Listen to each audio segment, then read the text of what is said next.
Ito ang barko na kayang umakyat sa bundok. Parang imposible, di ba? Pero sa China, ang imposible ay nagiging posible.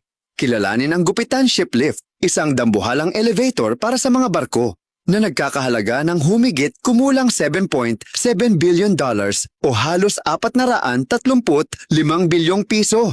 Ang proyektong ito ay matatagpuan sa probinsya ng Guizhou, isang rehiyon na dating kilala sa tawag na bundok na kumakain ng tao dahil sa mapanganib na mga daan at landslide. Sa lugar na ito, halos imposibleng dumaan ang barko. Matatarik ang mga bundok, makitid ang mga lambak, at delikado ang mga kalsada. Pero ngayon, may solusyon na. Isipin mo, isang barko na kasing laki ng football field ay papasok sa isang steel chamber. Magsasara ang mga pinto at magsisimula ang magic. Puno ito ng tubig gamit ang hydraulic pumps at ang buong chamber kasama ang barko at tubig na tumitimbang ng 11,000 tonelada ay aangat ng 179 na metro. Mas mataas pa ito kaysa Statue of Liberty at Pyramid of Giza na pinagsama.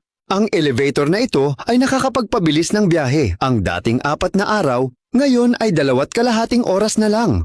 Sa loob ng elevator, para kang nasa spaceship. Unti-unting lumiliit ang mundo habang umaangat. Sa taas, bubukas ang pinto. At andyan na ang bagong ilog sa taas ng bundok. Pero hindi lang ito tungkol sa teknolohiya. May mas malalim na dahilan. Ngunit, bakit nga ba ito ginawa? Dati, ang Guizhou ay economic dead zone.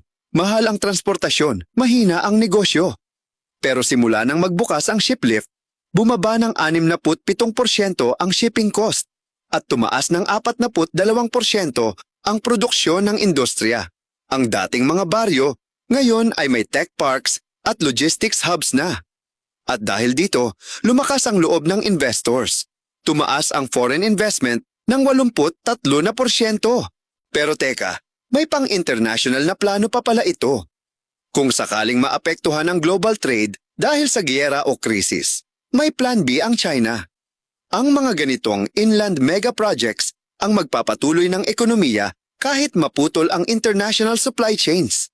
Ang Gupitan Shiplift ay hindi lang elevator. Isa itong simbolo ng determinasyon at long-term strategy ng China.